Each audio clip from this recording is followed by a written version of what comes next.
మీ 15 నెలల కంటే ఎక్కువ వయసున్న బేబీకి రుచికరమైన మరియు త్వరగా తయారు చేయగల బంగాళదుంప మరియు రైస్ రెసిపీస్ గురించి చూస్తున్నారా? ఈ సింపుల్ రెసిపీని ఎలా చేయాలో నేర్చుకోండి. కావలసిన పదార్థాలు: బాయిల్డ్ పొటాటోస్, ఆయిల్, గీ, సాల్ట్, పసుపు, వాటర్, జీలకర్ర, ఆవాలు అండ్ బాయిల్డ్ రైస్. అయితే ముందుగానే అన్నం బాగా బాయిల్డ్ రైస్ చేసుకొని పక్కన పెట్టుకున్నానండి. మీరు కూడా అలాగే చేయండి. ఆ తర్వాత స్టవ్ వెలిగించి ఒక బాణీ పెట్టుకొని ఆ బాణీలో ఒక స్పూన్ ఆయిల్ అండ్ అలాగే ఒక స్పూన్ నెయ్యి వేసి బాగా మరిగించండి. బేబీస్ ఆరోగ్యంగా బరువుగా పెరగాలంటే పోషకాహార విలువలు కలిగిన ఆహారం చాలా ముఖ్యమండి. సో అందుకే ఈ బంగాళదుంప అండ్ అలాగే నెయ్యి వేసి పెడితే పిల్లలకి చాలా బలంగా అండ్ అలాగే చాలా చురుగ్గా కూడా ఉంటారు. ఇప్పుడు ఈ మరుగుతున్న ఆయిల్ అండ్ నెయ్యిలో మనం 1/2 టేబుల్ స్పూన్ ఆవాలు, జీలకర్ర కూడా వేసుకొని బాగా వేయించుకుందామండి. బంగాళదుంప మరియు నెయ్యిలో చేసిన వాటితో కార్బోహైడ్రేట్స్ మరియు ఆరోగ్యకరమైన కొవ్వుల్ని శిశువుల ఎదుగుదలకు చాలా తోడ్పడతాయండి. ఆవాలు, జీలకర్ర వేగిన తర్వాత మనం చిన్న చిన్న పీసెస్గా కట్ చేసుకున్న బంగాళదుంపలు అందులో వేసుకొని బాగా మగ్గనివ్వాలండి. అవి బాగా మగ్గిన తర్వాత కలర్ చేంజ్ అయిన తర్వాత ఆ తర్వాత మనం అన్నం యాడ్ చేసుకుంటాము.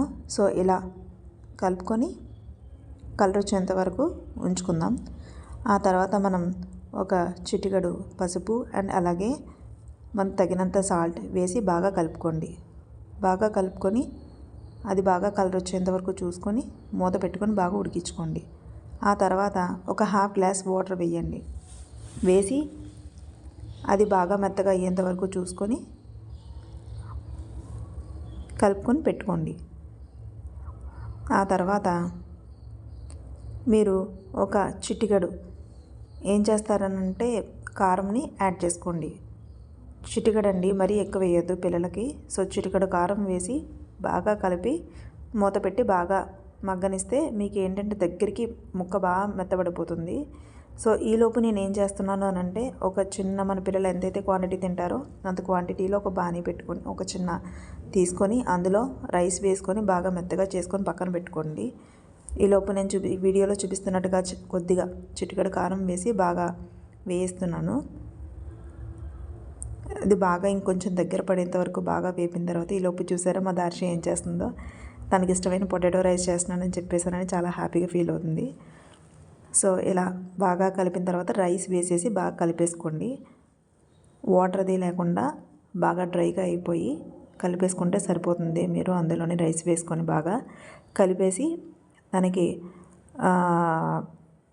ఒక బౌల్లో తీసుకొని పిల్లలకి చల్లారిన తర్వాత పిల్లలకి పెట్టండి. సో చాలా ఇష్టంగా తింటారు అండ్ అలాగే చాలా ప్రోటీన్ ఉన్న ఫుడ్ ఇది. సో మా పాపకి నేను ఈ రెసిపీని ఫుడ్ని పెడుతుంటే ఫస్ట్ వద్దంది అంటే ఏదో పెట్టేస్తున్నాను అనుకుంటుంది. బట్ ఆ తర్వాత ఈ ఫుడ్ తిన్న తర్వాత ఎలా ఎంజాయ్ చేస్తుందో మీరే చూడండి. ఫుడ్ టేస్టీగా ఉందంట. చాలా హ్యాపీగా తనైతే ఎంజాయ్ చేస్తూ ఫుడ్ అనేది తిన్నది. సో ఫ్రెండ్స్, మీరు కూడా మీ పిల్లలకు ఈ పౌష్టికాహారాన్ని పెట్టండి.